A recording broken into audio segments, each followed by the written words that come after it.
Welcome back students. हम लोगों ने लास्ट वीडियो में सेल के डिस्कवरी, सेल के शेप, साइज और सेल थियरी के बारे में जाना था। ओके, सो आज हम लोगों का इस वीडियो में टॉपिक है structure of cell. Okay student, तो आज हम लोगों का टॉपिक है structure of a plant cell. ठीक है स्टूडेंट, अगर हम लोग प्लांट सेल के स्ट्रक्चर के बारे में पढ़ लेते हैं सो हम लोगों को एनिमल सेल के स्ट्रक्चर के बारे में पढ़ने में आसानी होगी। ठीक है स्टूडेंट, इसलिए हम लोग जो है प्लांट सेल के स्ट्रक्चर के बारे में स्टडी करेंगे। ठीक है, सो इस तरह से how many parts are found in a plant cell. Okay student, so near about 4 parts. Okay, so first is protoplasm, second is vacuole, third one cell wall, okay, and the last plasma membrane।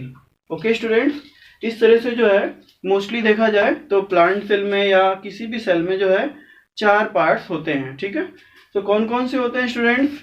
Protoplasm होता है, okay, then कौन सा होता है? Vacuole, cell wall और plasma membrane. ठीक है, ये मोस्ट जो है जनरली किसी भी सेल में होते हैं। ठीक है स्टूडेंट, ध्यान ये भी देना है कि ये सेल वॉल जो होता है वो एनिमल सेल में नहीं होता है। ठीक है, तो आगे हम लोग जो है स्टार्ट करते हैं। इन चारों पार्ट्स के बारे में हम लोग जो है थोड़ा सा डिटेल में स्टडी करेंगे। ठीक है, तो स्टूडेंट्स प्रोटोप्लाज्म, प्रोटोप्लाज्म क्या होता है? ठीक है, तो हम लोग जो है प्रोटोप्लाज्म कहते किसे हैं? ठीक है, तो स्टूडेंट जैसे हम लोगों ने सुना है कि हम लोगों की लाइफ या किसी भी लिविंग की लाइफ जो होती है वो उसके सेल से होती है। ठीक है, सो सेम थिंग यहाँ पे होता है कि किसी भी सेल की लाइफ जो होती है वो उसके प्रोटोप्लाज्म से होती है। ओके, तो प्रोटोप्लाज्म जो होता है वो किसी सेल का लाइफ होता है। ठीक है, इस तरह से जो है हक्सले ने जो है उन्होंने क्या क्या बोला था? उन्होंने जो है,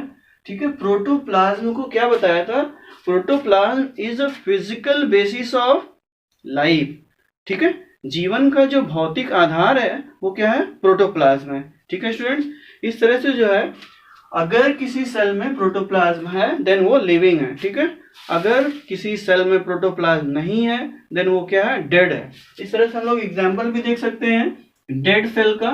क्या है? Cork cell. ठीक है, कॉर्क सेल स्टूडेंट, जो पेड़ की छाल की जो सेल्स होती हैं उनको हम लोग कॉर्क सेल बोलते हैं। ठीक है, वो क्या होती है? डेड सेल होती है। स्टार्टिंग में लिविंग होती है, देन बाद में उनका प्रोटोप्लाज्म क्या होता है? सूख जाता है, देन वो क्या हो जाते हैं? डेड सेल्स हो जाते हैं। ठीक है, सो स्टूडेंट्स हम लोग जो है इसके डिस्कवरर के बारे में बात करते हैं। Who discovered the first of all protoplasm?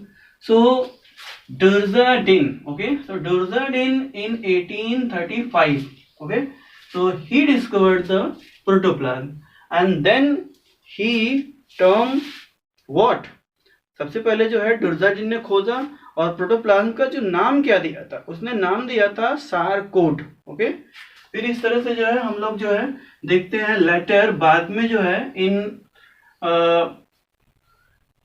1837, okay, सो पुरकिंजे, इन्होंने क्या किया?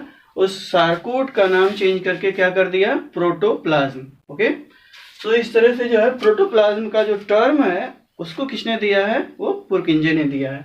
ठीक है स्टूडेंट्स, अब हम लोग जो है थोड़ा सा और डिस्कशन करेंगे प्रोटोप्लाज्म पे कि प्रोटोप्लाज्म जो स्टूडेंट्स ये 2 तरह का होता है, साइटोप्लाज्म और न्यूक्लियोप्लाज्म। ठीक है स्टूडेंट्स, इस तरह से अगर देखा जाए तो ये एक प्लांट सेल बना हुआ है।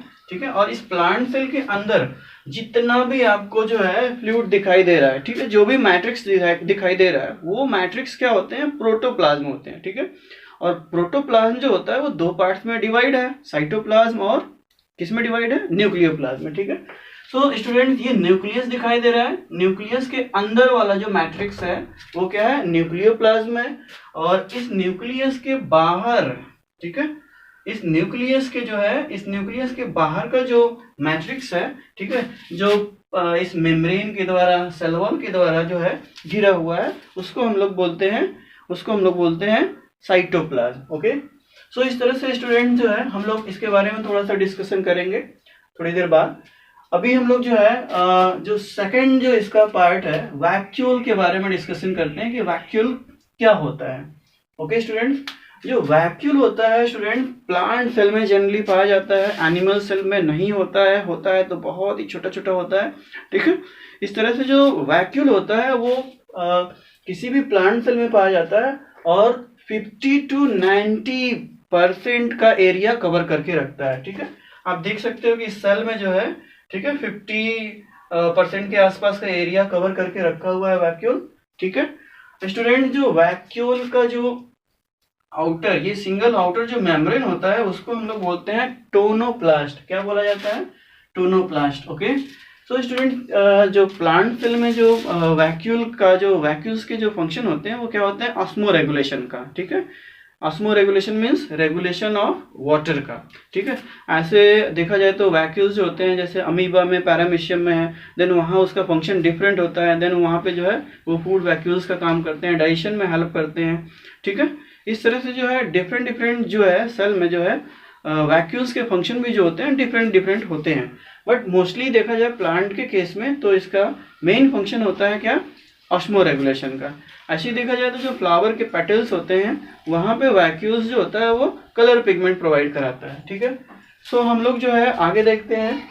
नेक्स्ट जो है इसका पार्ट है सेल वॉल, ओके।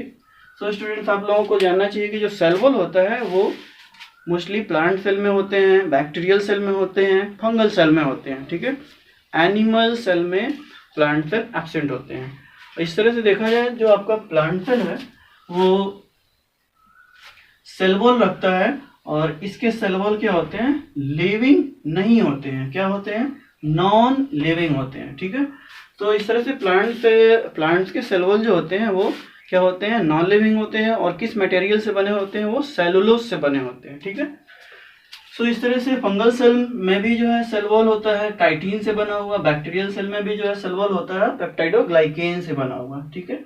तो इस तरह से स्टूडेंट जो सेल वॉल होते हैं वो नॉन लिविंग आउटर बाउंड्रीज होती है किसी भी सेल की, ठीक है। बट ये एनिमल सेल में एब्सेंट होती है, ठीक है। तो अब हम लोग जो है आगे देखते हैं इसका फंक्शन, ठीक है। सो स्टूडेंट जो सेल वॉल होता है वो क्या होता है? फ्रीली परमिएबल होता है, ठीक है। ये सेल के अंदर से सेल के बाहर एक्सचेंज होने वाले मटेरियल्स को जो है, ठीक है, कोई भी जो है इन मटेरियल्स को इधर से उधर आने जाने में जो है ये कोई भी जो है कह लीजिए रुकावट पैदा नहीं करता है, ठीक है। ये क्या होता है? आपका सेल वॉल फ्रीली परमिएबल होता है। क्वेश्चन आता है बोर्ड में, ठीक है, या किसी भी कॉम्पिटिटिव एग्जाम में कि सेल वॉल क्या है? सेल वॉल जो है सेमी परमिएबल है या इम्परमिएबल है? नहीं, ये क्या है? फ्रीली परमिएबल है for the exchange of substances, okay. So हम लोग आगे देखते हैं। नेक्स्ट पार्ट है प्लाज्मा मेम्ब्रेन, ठीक है स्टूडेंट। तो ऑब्वियसली जो प्लाज्मा मेम्ब्रेन होता है वो हर तरह के सेल्स में होता है, bacterial cell, fungal cell, animal cell और प्लांट सेल में होता है, ठीक है। और ये लिविंग बाउंड्रीज तैयार करती है। अगर प्लांट सेल में देखा जाए तो ये सेल वॉल के बाद है, ठीक है, सेल वॉल के बाद की लिविंग मेम्ब्रेन है, सेल वॉल के बाद की जो है इन्वेलप है। बट जो है एनिमल सेल्स, ठीक है, और भी जो कुछ और भी सेल्स होते हैं उसमें क्या होता है? ये आपका आउटर मेम्ब्रेन होता है, ठीक है। सो इस तरह से स्टूडेंट जो है ये किसके बने होते हैं? ये लिपिड्स और प्रोटीन्स के बने होते हैं। किसके बने होते हैं? ये लिपिड्स और प्रोटीन्स के बने होते हैं, ठीक है। और ये क्या होते हैं? सेमी परमिएबल होते हैं। This is selective permeable. ये क्या करते हैं कि ये केवल सेलेक्टेड पार्टिकल्स को ही जो है सेल के अंदर और बाहर एक्सचेंज होने के लिए जो है अलाउ करते हैं, ठीक है स्टूडेंट। इस तरह से हम लोग जो है ये चारों पार्ट्स डिस्कस कर लिए। और हम लोग स्टूडेंट जो है जब साइटोप्लाज्म में जाते हैं, ठीक है, तो साइटोप्लाज्म में जाते हैं तो हम लोगों को जो है एक बड़ा पार्ट दिखाई देता है और ये पार्ट है न्यूक्लियस का, ठीक है स्टूडेंट, ये न्यूक्लियस का। तो हम लोग न्यूक्लियस के बारे में थोड़ा सा डिस्कशन कर लेते हैं बाहर से, फिर हम लोग जो है सेल के स्ट्रक्चर के बारे में देखेंगे। तो न्यूक्लियस जो होता है वो क्या होता है? ये इंजीनियर ऑफ सेल, किसी भी सेल का जो है ये इंजीनियर बोला जाता है। क्यों? क्योंकि जो है सेल के अंदर जितने भी अदर पार्ट्स होते हैं उनके फंक्शन को कंट्रोल करने की जो रिस्पॉन्सिबिलिटी होती है वो किसकी होती है? न्यूक्लियस की। That's why this is called engineer of a cell. So who discovered the first of all a cell? Sorry, nucleus. So Robert Brown. Okay. सो इस तरह से जो है किसने जो है न्यूक्लियस को सबसे पहले डिस्कवर किया था? रॉबर्ट ब्राउन ने किया था।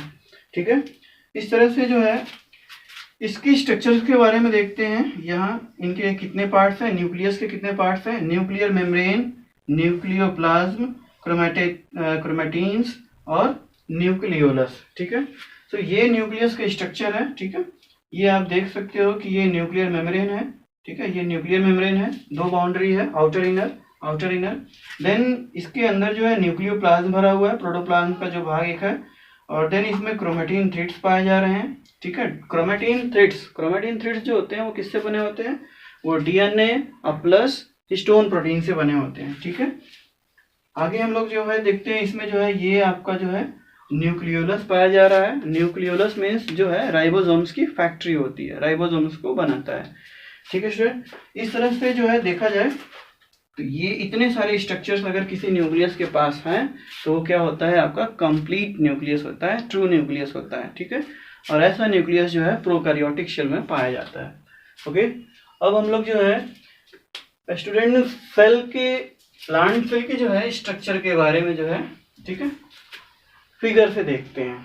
और यहाँ पे हम लोगों को ये फिगर दिखाई दे रहा है और सारे नामों को हम लोगों ने जो है अभी देखा जो प्लांट सेल के अंदर पाए जाते हैं। ठीक है, सो इस तरह से जो है यहाँ पे आपका जो सेल जो दिखाई दे रहा है, ठीक है, तो सबसे पहले जो है यहाँ पे जो है इसके अंदर ये जो फ्लूइड है वो फ्लूइड क्या हो गया? प्रोटोप्लाज्म। ठीक है, और इस तरह से स्टूडेंट ये जो है प्लांट सेल अगर है तो ये आपको जो दिखाई दे रहा है ये क्या हो गया? Cell wall. ये नॉन लिविंग बाउंड्री क्या हो गई? सेल वॉल हो गई। ठीक है, तो इसके अंदर ये जो ग्रीन लाइन आपको जो दिखाई दे रही है, ये ग्रीन लाइन वो क्या हो गई? Plasma membrane. क्या हो गई? Plasma membrane. ठीक है, तो इस तरह से जो है इसके अंदर ये वैक्यूल दिखाई दे रहा है। ठीक है, और वैक्यूल है, ये वाला पार्ट जो है इसका न्यूक्लियस है, engineer of a cell. Then जो है इस न्यूक्लियस से जो है इसके आउटर मेम्ब्रेन से जो है ये क्या चिपके हुए हैं? ये आपके जो है एंडोप्लाज्मिक रेटिकुलम लगे हुए हैं। क्या लगे हुए हैं? एंडोप्लाज्मिक रेटिकुलम, इसके न्यूक्लियस के आउटर मेम्ब्रेन से चिपके हुए हैं। देन स्टूडेंट्स इस एंडोप्लाज्मिक रेटिकुलम के ऊपर जो है आपको राइबोसोम्स दिखाई दे रहा है। ठीक है, इसीलिए जो है ये आपके जो RER है, एंडोप्लाज्मिक रेटिकुलम, जो न्यूक्लियस से चिपके होते हैं वो क्या होते हैं? रफ एंडोप्लाज्मिक रेटिकुलम होते हैं, क्योंकि उनके सर्फेसेस पे क्या पाए जाते हैं? राइबोसोम्स पाए जाते हैं। ठीक है, सो इस तरह से जो है हम लोग देखते हैं कि ये जो साइटोप्लाज्म है, ये न्यूक्लियोप्लाज्म, प्रोटोप्लाज्म का भाग, ये साइटोप्लाज्म। ठीक है, तो साइटोप्लाज्म में जो ये पड़े हुए हैं, ठीक है, क्या क्या है? वैक्यूल्स हैं, माइटोकॉन्ड्रिया है, क्लोरोप्लास्ट है, ऑक्सीसोम्स हैं, गोल्जी बॉडीज है। ठीक है, ये गोल्जी बॉडीज है, लाइजोसोम्स हैं। ठीक है, और यहाँ पे जो है आपका क्या है? SER, स्मूथ एंडोप्लाज्मिक रेटिकुलम, जिसके सरफेसेस पे क्या है? ठीक है, जिनके सरफेस पे क्या है? राइबोसोम्स नहीं है। ठीक है, तो इस तरह से जो है यहाँ पे जो है माइक्रोट्यूब्यूल्स आपको दिखाई दे रहे हैं। ठीक है, और ये 70S राइबोसोम्स नहीं है, ये आपके जो है 80S राइबोसोम्स हैं। ये क्या है? 80S राइबोसोम्स हैं। ठीक है, तो इस तरह से जो है हम लोगों ने जो है ये स्ट्रक्चर देख लिया प्लांट सेल का, और लगे हाथ हम लोग जो है एक डिफरेंस को क्लियर कर लेते हैं। ठीक है, प्रोकैरियोटिक सेल और यूकैरियोटिक सेल में क्या डिफरेंस होता है? प्रोकैरियोटिक सेल और यूकैरियोटिक सेल में क्या डिफरेंट होता है? ठीक है स्टूडेंट, तो आइए हम लोग देखते हैं prokaryotic. Pro means primitive, karyotic means karyon, karyon means nucleus, means पुराने न्यूक्लियस को रखने वाला। ठीक है, तो ऐसे सेल जिनके न्यूक्लियस क्या होते हैं? प्रिमिटिव होते हैं, मीन्स अनडेवलप्ड होते हैं। ठीक है, जिनके न्यूक्लियस के पास जो है न्यूक्लियर मेम्ब्रेन नहीं है, जिनके न्यूक्लियस के पास न्यूक्लियोलस नहीं है। ठीक है, जिनका DNA जेनेटिक मटेरियल जो है क्या है? नेकेड है, देन वो क्या है?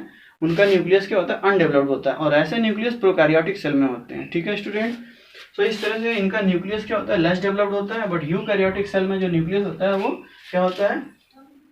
फुली डेवलप्ड होता है, वेल डेवलप्ड होता है। यहाँ पे हम लोग यू मीन्स देख सकते हैं स्टूडेंट्स, ट्रू होता है, कैरियोटिक मीन्स जानते हैं आप लोग, न्यूक्लियस होता है। ठीक है, इस तरह से जो इनके पास वेल डेवलप्ड न्यूक्लियस पाया जाता है यूकैरियोटिक सेल के पास। ठीक है, अब हम लोग देखते हैं कि बहुत सारे सेल ऑर्गेनेल्स हैं, Golgi body, chloroplast, lysosomes, vacuoles और एंडोप्लाज्मिक रेटिकुलम्स। सो स्टूडेंट ये प्रोकैरियोटिक सेल में एब्सेंट होते हैं, बट ये सारे के सारे जो है यूकैरियोटिक सेल में क्या होते हैं, प्रेजेंट होते हैं। इस तरह से जो है देखा जाए तो यूकैरियोटिक सेल में माइटोकॉन्ड्रिया प्रेजेंट होता है, बट प्रोकैरियोटिक सेल में माइटोकॉन्ड्रिया एब्सेंट होता है, ठीक है। सो जो प्रोकैरियोटिक है उनकी जो इनर मेम्ब्रेन होती है, ठीक है स्टूडेंट, तो इनर मेम्ब्रेन पे जो है फोल्डिंग लाइक स्ट्रक्चर्स होते हैं जिनको हम लोग मेसोसोम्स बोलते हैं। तो इस तरह से प्रोकैरियोटिक सेल में जो है मेसोसोम्स जो होते हैं वो माइटोकॉन्ड्रिया का फंक्शन करते हैं, ठीक है। सो हम लोग आगे देखते हैं कि 70S राइबोसोम्स, प्रोकैरियोटिक सेल में 70S राइबोसोम्स पाया जाता है, बट यूकैरियोटिक सेल में 80S राइबोसोम्स पाया जाता है, ठीक है। नेक्स्ट हम लोग प्रोकैरियोटिक सेल में स्टूडेंट डिवीजन नहीं होता है। जनरली आप जानते हो कि प्रोकैरियोटिक सेल जो होते हैं वो यूनिसेलुलर होते हैं, ठीक है। तो देन यूनिसेलुलर है, जाहिर सी बात है कि उसमें जो है सेल डिवीजन नहीं होता है। बट यूकैरियोटिक सेल जो होते हैं, यूकैरियोटिक सेल में हम लोग अगर प्रोटिस्टा में देखते हैं तो केवल वो जो है यूनिसेलुलर यूकैरियोट, उनको छोड़ दिया जाए तो बाकी सारे के सारे मल्टी सेलुलर यूकैरियोट्स हैं। देन इनकी सेल्स में क्या होता है, इनकी सेल्स में जो है वो सेल डिवीजन होता है, ओके। इस तरह से जो है हम लोग एग्जाम्पल्स भी देख लेते हैं। प्रोकैरियोटिक सेल में एग्जाम्पल हो गया आपका बैक्टीरियल सेल, ठीक है, साइनोबैक्टीरियल सेल। इस तरह से ये सारी सेल्स क्या होती हैं, आपकी प्रोकैरियोटिक सेल्स होती हैं। बट यूकैरियोटिक सेल्स में क्या होते हैं, प्लांट सेल और एनिमल सेल्स आते हैं, ठीक है स्टूडेंट। इस तरह से जो है हम लोगों ने जो है आज सेल के स्ट्रक्चर के बारे में समझा, ठीक है स्टूडेंट। अब हम लोग जो है नेक्स्ट वीडियो में इसी सेल से ही रिलेटेड जो है टॉपिक्स के बारे में डिस्कशन करेंगे।